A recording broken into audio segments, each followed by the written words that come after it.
Hello student, welcome to my YouTube channel. Today I will teach about disorder of thoughts. So let's be start. Definition of thought. It is the ability of mind to think and have cognitive approach for stimuli. If any problem occur in thought process, it is called disorder of thoughts. ये एक ऐसी ability है mind की जिसमें हम सोच सकते हैं एंड स्टिमुलाई प्रेजेंट कर सकते हैं एंड अगर इसमें कोई प्रॉब्लम हो जाए तो इसको डिसऑर्डर ऑफ थॉट बोलते हैं. Abnormal thought, obsession and delusion. Obsession. It is a type of disorder of thought in which a patient have repetitive thought, idea, image, picture which he doesn't want to come and that creates anxiety.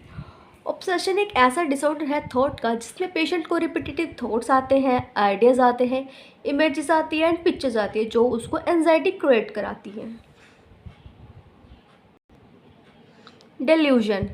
It is a false and fixed belief called delusion. When illusion become fixed, called as delusion. Delusion एक false and fixed belief है. किसी भी चीज़ को लेकर के अगर हमारा false and fixed belief बन जाता है तो उसको हम delusion बोलते हैं. एंड जब illusion fixed बन जाए तो उसको हम delusion बोलते हैं. Here types of delusion. First, paranoid delusion. Another name of persecutory delusion. It is a type of delusion in which a patient have doubt that someone is going to kill him. Paranoid delusion में patient को doubt होता है कि कोई उसको kill कर देगा. Like example, blood relative like father is preparing to kill him. उसको ऐसा डिल्यूजन हो रहा है, उसको ऐसा शक हो रहा है कि उसके फादर जो है उसको मारने के लिए प्लानिंग कर रहे हैं. Second, delusion of grandiosity. In this type of delusion, patient feels that he is very powerful, rich, top class personality, but in reality he is opposite of thinking. Delusion of grandiosity में ऐसा होता है कि जो patient है वो अपने आप को ऐसा फील करता है कि मैं बहुत पावरफुल हूँ, रिच हूँ, टॉप क्लास हूँ, बट इन रियलिटी वो बिल्कुल अपोजिट होता है उसके. और ये सबसे ज़्यादा मैनिया के पेशेंट में देखने को मिलता है. Third, delusion of guilt. It is a type of delusion in which patient have false belief that he has done something wrong due to which he and his family is suffering. Delusion of guilt में patient को ऐसा लगता है कि उसने कुछ ऐसा गलत कर दिया है जिसकी वजह से वो एंड उसकी फैमिली सफ़र कर रहे हैं. एंड सबसे ज़्यादा डिप्रेशन पेशेंट में देखने को मिलता है. Fourth, nihilistic delusion. It is delusion in which patient thinks that she is unreal, his family, world and everything is unreal. Nihilistic delusion में पेशेंट को ऐसा लगता है कि सब कुछ अनरियल है, सब कुछ. Fifth, delusion of jealousy. It is a type of delusion in which patient feels that his spouse is unfaithful for her, but in reality spouse loves her. Delusion of jealousy में patient को ऐसा feel होता है कि जिसका partner है वो उसके लिए अनफेथफुल है और रियलिटी में बट वो उसको बहुत लव करता है, बट उसको ऐसा डिल्यूजन होता है कि नहीं, वो उसको हेट करता है, उसको लव नहीं करता है. Six, erotomanic delusion. In this delusion patient has false believe that some higher personality loves him, like Katrina Kaif. Erotomanic delusion में पेशेंट को ऐसा फील होता है कि उसको कोई हायर पर्सनैलिटी जो है वो लव करती है. 7, hypochondriacal delusion. It is a type of delusion in which patient feels that he is suffering from a major disease but in reports everything is normal. इस डिल्यूजन में पेशेंट को feel होता है कि उसको बहुत बड़ी कोई डिसीज़ हुई है लेकिन एक्चुअल में उसकी रिपोर्ट नॉर्मल होती है और उसको सिर्फ ऐसा डिल्यूजन होता है कि मैं बहुत बड़ी डिसीज़ से सफ़र कर रहा हूँ.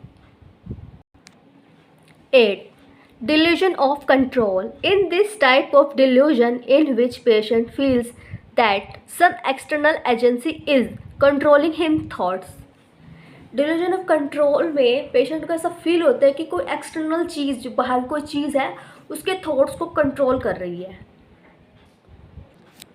9, delusion of reference. It is a type of delusion the patient thinks that people around him is talking about him only.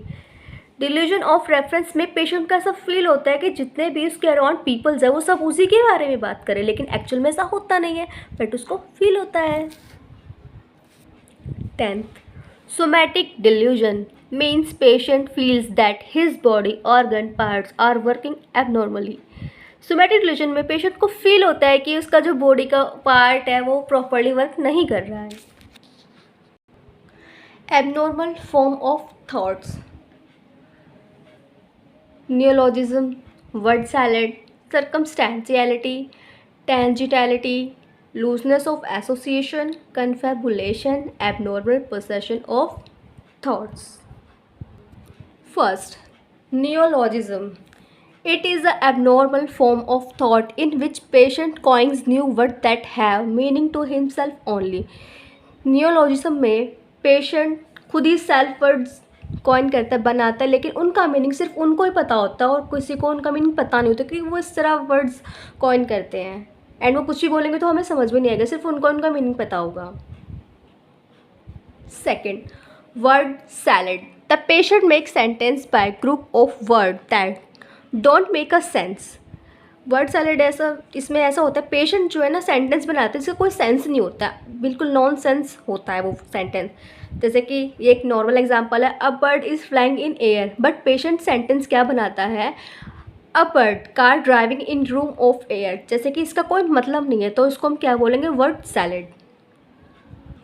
Third, circumstantiality. It is a thought disorder in which patient given countless explanation which are useless but at the end give the answer what is asked to him.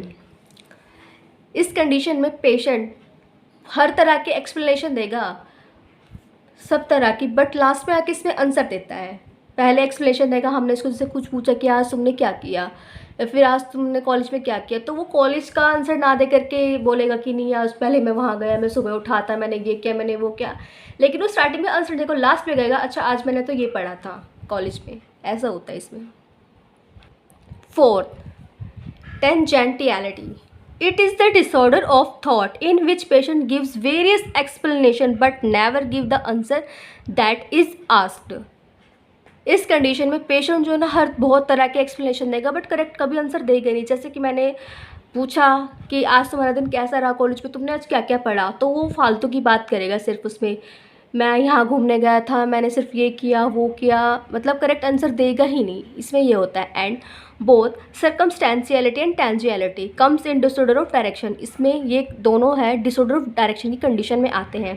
जो सर्कमस्टेंशियलिटी होता है इसमें patient पहले बेवजह के explanation देगा लेकिन answers में बाद में बता देगा, और जो टेंजियलिटी होता है ना इसमें एक्सप्लेनेशन ही देगा, आंसर कभी बताएगा ही नहीं, इसमें ये होता है। इन दोनों में सिर्फ ये फ़र्क होता है.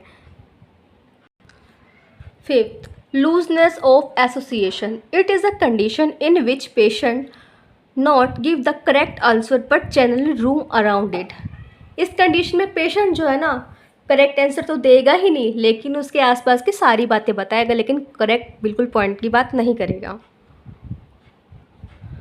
Confabulation. It is the condition in which a small memory gap occur which he feels by putting a fantasy idea, thoughts or feeling. ये ऐसी कंडीशन है जैसे कि पेशेंट कुछ बता रहा है लेकिन वो कुछ भूल गया, उसे बताता बताता तो वो उसमें अपना कोई भी फैंटेसी आइडिया इंसर्ट कर देगा एंड देन फिर वो शेयर करेगा. इसको कहते हैं कॉन्फेबुलेशन. 7. Abnormal possession of thoughts. First, delusion of thoughts insert. In this type, patient feels that someone is inserting thoughts in his mind. Thoughts of insertion में क्या होता है कि पेशेंट को ऐसा लगता है कि किसी ने थॉट्स उसके माइंड में डाल दिया हो. Second, delusion of thoughts withdrawal. Someone is withdrawing patient thoughts from his mind. इससे पेशेंट को ऐसा फील होता है कि किसी ने उसके थॉट्स को माइंड में से निकाल दिया है. Delusion of thoughts broadcast. Patient feels that his thoughts are getting broadcast on TV, radio and other media. इस कंडीशन में पेशेंट को ऐसा फील होता है कि इसका जो थॉट है उसके माइंड में कुछ चल रहा है, जैसे कि हमारे माइंड में कभी कुछ चलता है कि नहीं आज तो हमें ये काम करना, और वो अचानक से हो जाए तो हाँ तो उसमें तो ऐसा लग तो उस कंडीशन में इसको पेशेंट को ऐसा फील होता है कि जो मेरे थॉट्स हैं ना वो ब्रॉडकास्ट हो रहे हैं टीवी पर. Thank you. आज की वीडियो में सिर्फ इतना ही। वीडियो देखने के लिए चैनल को लाइक करना, सब्सक्राइब करना and follow for more other videos. Thank you.